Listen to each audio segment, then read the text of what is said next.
जय श्री श्याम एवरीवन, कैसे हैं आप सब। मेरी केदारनाथ की यात्रा स्टार्ट हुई थी बद्रीनाथ स्टैंड से। फाइनली हमको बद्रीनाथ जी के दर्शन अच्छे हो गए और हम लोगों ने बद्रीनाथ स्टैंड पर ही केदारनाथ के लिए बस पकड़ ली। बस हमको मिल गई थी 12 बजे और हम लोग को पता था कि 3 बजे हमारी यात्रा स्टार्ट होगी केदारनाथ की। फाइनली हम पहुँच गए थे रुद्रप्रयाग। वहाँ से होते हुए हमको जाना था केदारनाथ, पर हमको बस वाले भैया ने सीतापुर स्टैंड पर ही उतार दिया क्योंकि बच्चों के थे 8:30। तो हम लोग को लेना पड़ा रूम, और रूम में हम लोग रात में आराम किए और वहीं पे हमने जो नीचे होटल थी वहाँ खाना पीना खाया और फाइनली मॉर्निंग में हम 5:30 बजे उठ गए। फिर उसके बाद हम फ्रेश होकर लाइंस में लग गए जो स्टार्ट हो रही थी हमारे रूम के जस्ट सामने से, मतलब सीतापुर से ही सोनप्रयाग के लिए 3 किलोमीटर का जो ट्रैक था गौरीकुंड के लिए, उसमें आपको आपका पास चेक कराना है और आपका मेडिकल चेकअप भी होगा। तो हम लोग गए थे लाइंस में और यहाँ की लाइंस बहुत लंबी थी।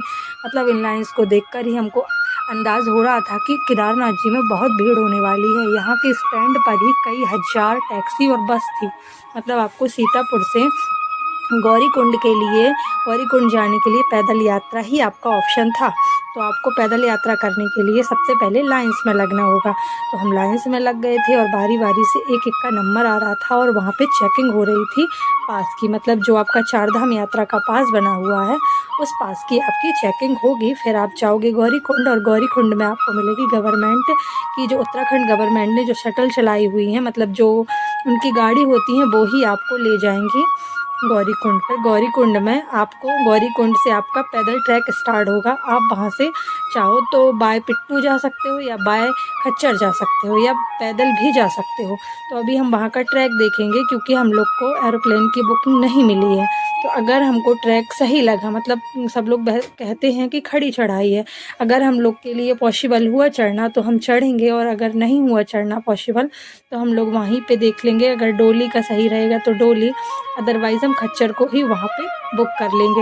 आप देख सकते हैं यहाँ का जो स्टैंड है सीतापुर का, वहाँ बहुत ज़्यादा मात्रा में आपको टैक्सी बस देखने को मिलेंगी। यहीं से एक रास्ता गया है त्रिगुई नारायण का। त्रिगुई नारायण जाने के लिए भी यहाँ जो रास्ता है वो पैदल का है, उसका भी लंबा ट्रैक है। तो आप देख सकते हैं धूप बढ़ने वाली थी, मतलब अभी बजा था 7:30, पर 7:30 बजे ही इतना धूप हो गया था कि आपको लाइंस में लगने में भी प्रॉब्लम हो रही थी। पर हाँ, धूप अच्छी लग रही थी क्योंकि ना अभी यहाँ पे बहुत ठंड है।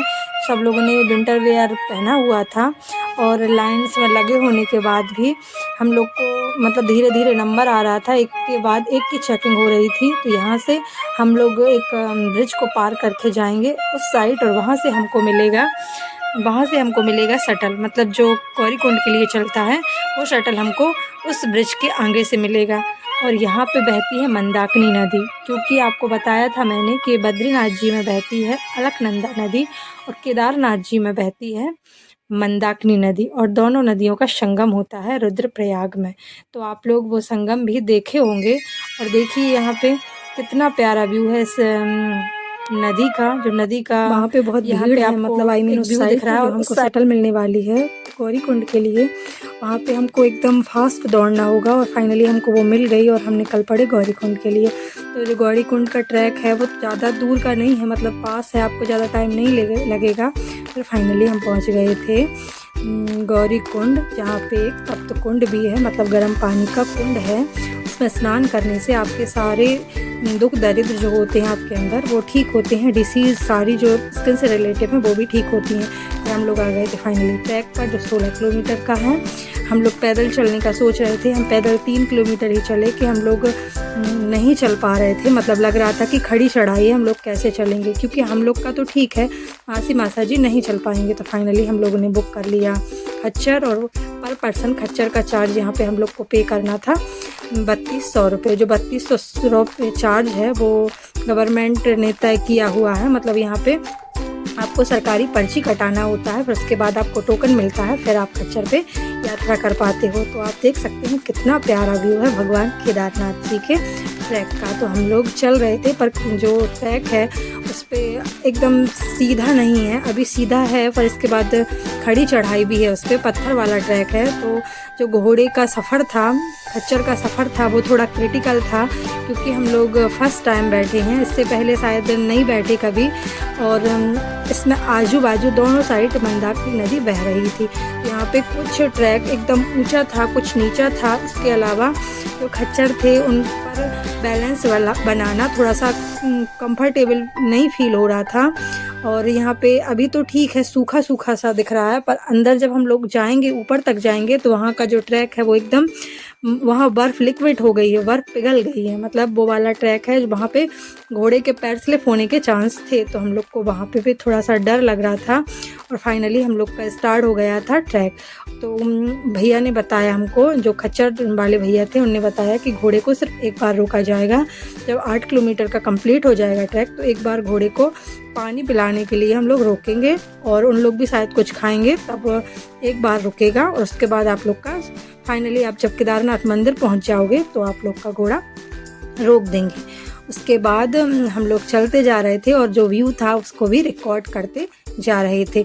यहाँ पे मोस्टली लोग पैदल वापस आ रहे थे, क्योंकि कुछ लोग क्या करते हैं, चढ़ाई के लिए खच्चर पालकी का यूज़ करते हैं और आने के लिए पैदल आ जाते हैं। तो यहाँ से 8.5 किलोमीटर है भगवान केदारनाथ का मंदिर। तो यहीं पे हमारा घोड़ा कुछ टाइम के लिए रुकेगा, और जो भैया हैं वो चाय वाय पियेंगे, या कुछ खाना होगा उनको तो खा लेंगे।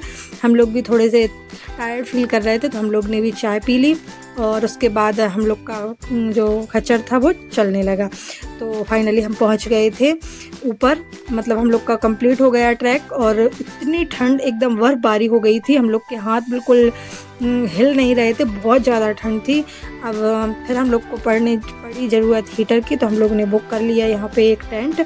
उस टेंट में प्रोवाइड किया गया था हमको एक हीटर और कुछ बेड। तो फाइनली बेड पर हम लोग ने 1 घंटे रेस्ट किया, और बज चुके थे अभी 7। तो शाम के 7 बजे हम लोग ने स्टार्टिंग कर दी भगवान केदारनाथ की मंदिर की। मतलब अभी आरती होने वाली है 8:30 बजे वहाँ पे, तो हम लोग को आरती को मिलाना है। और आप देख सकते हैं व्यू, सारे पहाड़ों पर यहाँ पे बर्फ़ जमी हुई है। तो हम लोग पैदल चल रहे थे, और हम लोग ने रेनकोट भी पहना था, क्योंकि यहाँ बर्फबारी हो रही थी। यहाँ से मंदिर की दूरी 3 किलोमीटर है, और हमको अभी वो लाइट्स दिखने लगे जहाँ से मंदिर की जो पॉजिटिव वाइब्स है वो यहाँ आ रही है। तो हम लोग 3 किलोमीटर चलेंगे, फिर फाइनली हमको भगवान शिव जी की आरती के दर्शन होंगे।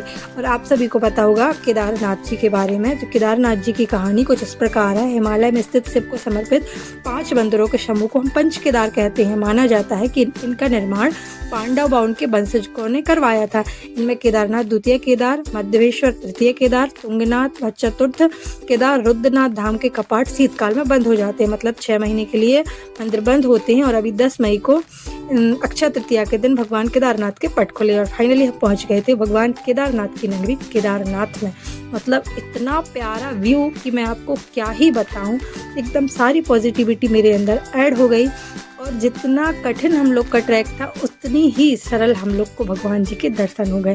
हम लोग लाइंस में लग गए थे, और फाइनली अब हम जाने वाले हैं अंदर में। यहाँ पे जो नारे लग रहे थे भगवान के जय जयकारे के, वो सुनकर आपको इतना अच्छा फील होगा कि क्या ही बताएं। यह वो वाली शिला है जिसे भीमशिला कहते हैं। जब 2013 में यहाँ पर बहुत ज़्यादा बाढ़ आई थी, तो इस शिला ने ही भगवान केदारनाथ के मंदिर की रक्षा की थी। मतलब पानी 2 भागों में डिवाइड हो गया था, और पानी बह गया था।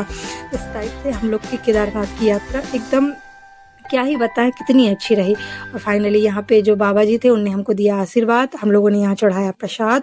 उसके बाद अब हम जाने वाले हैं गर्भगृह में दर्शन करने के लिए। तो यहीं से जस्ट पीछे साइड गर्भगृह है, तो वहाँ पे भी हम भगवान केदारनाथ के शिला के दर्शन करेंगे। शिला का उस भाग के दर्शन करेंगे जो बैल का पीछे का भाग था। जब भीम शिव जी को ढूंढते हुए आए थे, तो उनको पीछे का भाग दिखाई दिया। भगवान जी क्योंकि छिप रहे थे भीम जी से, तो भीम ने भगवान का पीछे का भाग पकड़ लिया था। तो भगवान धरती में समा गए, और पीछे का भाग हाथ में रह गया। इस तरह से भगवान का जो पीछे का भाग है वह यहाँ पे स्थापित है। और भगवान पांडवों ने उसकी स्थापना की थी उस मंदिर की। तो उस टाइम से भगवान केदारनाथ का मंदिर बहुत ज़्यादा फेमस है। और 12 ज्योतिर्लिंग में भगवान केदारनाथ का मंदिर एक इम्पोर्टेंट ज्योतिर्लिंग माना जाता है। और यहाँ पर 6 महीने के लिए जो पट खुलते हैं, तो 6 महीने यहाँ काफ़ी भीड़ देखने को मिलती है। तो जो केदारनाथ जी के दर्शन है वो हमको बहुत अच्छे से हो गए। पर हाँ, हमको 8:30 बजे आरती करने के जस्ट बाद दर्शन हुए, और जैसे ही हम लोग को अच्छे से दर्शन हुए तुरंत 9 बजे मंदिर बंद हो गया। कुछ लोग हमको रास्ते में मिले। अब हम फाइनली आ रहे हैं नीचे, क्योंकि वहाँ बहुत ज़्यादा ठंड है।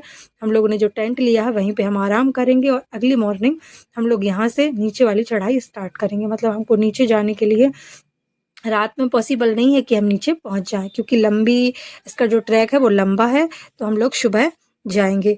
एक कल्पेश्वर भी है, पंच केदार में कल्पेश्वर भी एक धाम है, जिसके दर्शन आपको वर्ष भर होते हैं। पर जो 4 केदारनाथ हैं, जैसे रुद्रनाथ है, तुंगनाथ है, मध्यवेश्वर है और केदारनाथ है, इनकी 6 महीने के लिए बंद होती है। तो आप देख सकते हैं ज़्यादा कुछ क्लीन नहीं दिखेगा आपको, क्योंकि रात का व्यू है। रात में मैंने रिकॉर्डिंग की है, क्योंकि हम लोग को दर्शन रात में ही हुए हैं। हम लोग टेंट में रुकेंगे और मॉर्निंग में जस्ट हम लोग 5 या 5:30 बजे से अपनी जो वापस जाने वाली चढ़ाई है उसको स्टार्ट कर देंगे।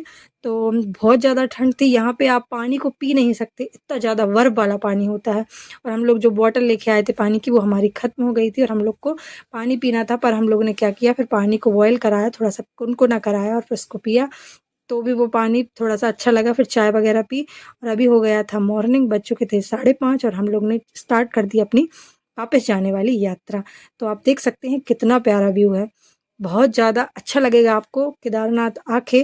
तो आप क्या कर सकते हैं, जब भी कभी आप केदारनाथ का प्लान बनाएं या ट्रिप को प्लान करें, तो आप लोग एरोप्लेन की बुकिंग देख लें। एरोप्लेन में क्या होता है, आपको ना एकदम इजी पड़ेगा। हाँ, अगर आप पैदल चल सकते हैं तो आप पैदल भी चलिए, पर खच्चर पे थोड़ा सा ऐसा रहता है कि कोई मूक प्राणी पर बैठकर हम मंदिर में जाएं और वो बोल नहीं सकता, उसको वो इस टाइप से ट्रेंड किए होते हैं कि उसको सिर्फ मारेंगे या उसकी पूंछ को पकड़ेंगे तो वो चल देगा, और इतना सारा वजन को लेके चलेगा, तो वो अच्छा नहीं लगा। पर क्या करें, थोड़ा सा हम लोग को एकदम फील अच्छा नहीं हो रहा था कि हम जा पाएंगे, क्योंकि पिछले बहुत दिनों से हम यात्रा पे हैं, तो हम लोग नहीं जा पा रहे थे, इसलिए हम लोगों ने बुक करा। नहीं तो हम पैदल जाते तो हम पैदल ही जाते। पर क्या था, हम लोगों ने घोड़ा जाने के लिए कर लिया था, पर अब हमने सोचा कि अभी हमारे पास पूरा दिन का टाइम है, तो हम लोग पैदल स्टार्ट कर दें चलना। तो हम लोग अभी पैदल ही उतरेंगे। अभी 16 किलोमीटर हमको पैदल उतरना है, और अभी सिर्फ हम 2.5 किलोमीटर चल पाए हैं। लंबा ट्रैक है, हमको 16-17 किलोमीटर पैदल चलना होगा। तो अब देखते हैं हम घर कितने बजे, मतलब रूम पर सीतापुर या फिर गौरीकुंड कितने बजे पहुंचते हैं। अभी बज चुका था 8:30, और 8:30 बजे सिर्फ हम चल पाए हैं 3.5 किलोमीटर।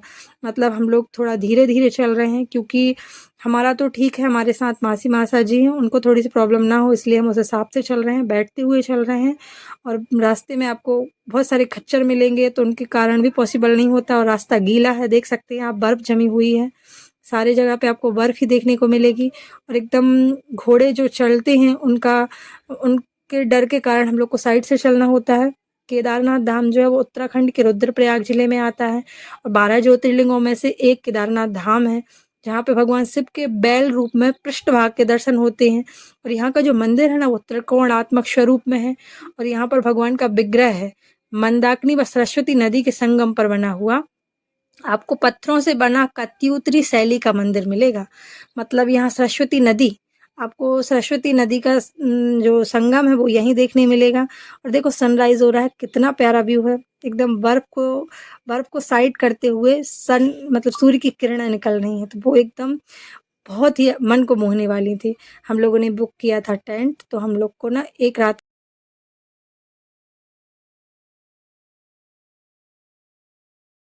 फाइनली हम पहुंचने वाले हैं गौरीकुंड, और गौरीकुंड से जो हमको शटल मिलेगी उसके द्वारा हम पहुंचेंगे सीतापुर। अगर वो सीतापुर नहीं छोड़ेगी तो सोनप्रयाग तक छोड़ देगी, तो सोनप्रयाग से हम देखेंगे कोई, सोनप्रयाग से हम सीतापुर पैदल जाएंगे। और हम पैदल आए तो बहुत रात हो गई, फिर हमको रात स्टे करना पड़ा सीतापुर में। और सीतापुर से जब हम अगले सुबह 5 बजे निकले, 5:30 बजे निकले, तो हम थोड़े लेट हो गए और हमारी बस निकल गई। तो फिर हमको मिली टैक्सी, और टैक्सी वाले भैया ने हमको बताया कि यहाँ पर पर्सन चार्ज टैक्सी का 21 तक का 1000 रुपीज़ लगेगा। तो हमने वो पे किया, और उसके बाद हम लोग टैक्सी से जा रहे हैं। टैक्सी में कंफर्टेबल है, मतलब इतना कंफर्ट है कि वहाँ पे ज़्यादा लोग नहीं हैं, सिर्फ 6-8 लोग हैं।